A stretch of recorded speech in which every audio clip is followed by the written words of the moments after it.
Halo Sobat Mania, kembali lagi di BRC Official, ada kabar menarik nih mengenai Lika-liku PSM Makassar musim 2023/2024. Rekap laga PSM Makassar di Liga 1 Indonesia musim 2023/2024. PSM Makassar mengawali musim dengan status sebagai juara bertahan. Dengan status tersebut PSM Makassar menjadi satu tim yang menjadi tolak ukur di kompetisi. Juku Eja mengawali kompetisi dengan cukup bagus. Awal musim, Laskar Pinisi masih bersaing di papan atas klasemen.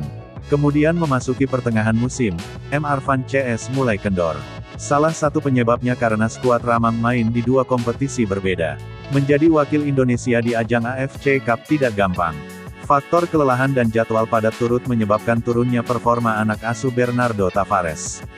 Pertengahan musim juga, Juku Eja diwarnai tantangan secara internal. Tapi Bernardo Tavares yang menahodai PSM Makassar selalu punya cara mengatasi masalah itu. Kemudian, momentum kepindahan Pluim menjadi daya tarik sendiri. Menyita atensi publik sepak bola Indonesia. Akhirnya sang maestro hijrah ke klub tetangga Borneo FC.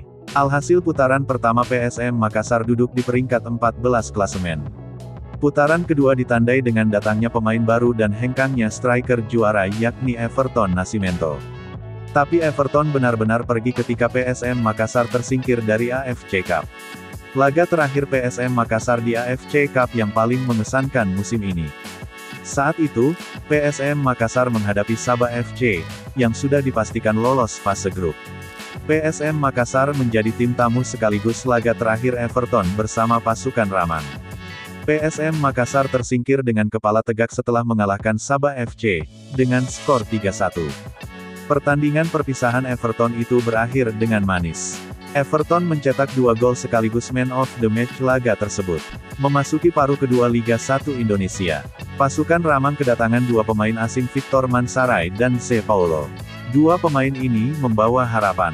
Laga perdana Victor langsung mencetak gol. Kemudian 3 laga berturut-turut Victor mencatatkan namanya di papan skor. Supporter kembali bergairah melihat penyerang satu ini. Tapi demikian, duet penyerang Adilson Silva dan Mansaray hanya panas di awal. Setelah itu keduanya absen beberapa pekan dalam urusan gol. Memasuki ujung kompetisi, PSM Makassar sempat berada di papan bawah mendekati zona degradasi. Dengan segala kekuatan PSM Makassar mampu bangkit dan mengamankan diri. Kemenangan PSM Makassar 3-1 atas PSIS Semarang memastikan M. Arfan CS aman dari zona degradasi. Di akhir kompetisi reguler series PSM Makassar bertengger di peringkat 11 klasemen dengan 44 poin. PSM Makassar tim dengan jumlah kebobolan ketiga paling minim hanya 39 gol dalam satu musim. Nah itu dia sobat untuk update kabar hari ini. Bagaimana pendapat kalian sobat? Tulis pendapat kalian di kolom komentar ya sobat, dan jangan lupa like, komen dan subscribe.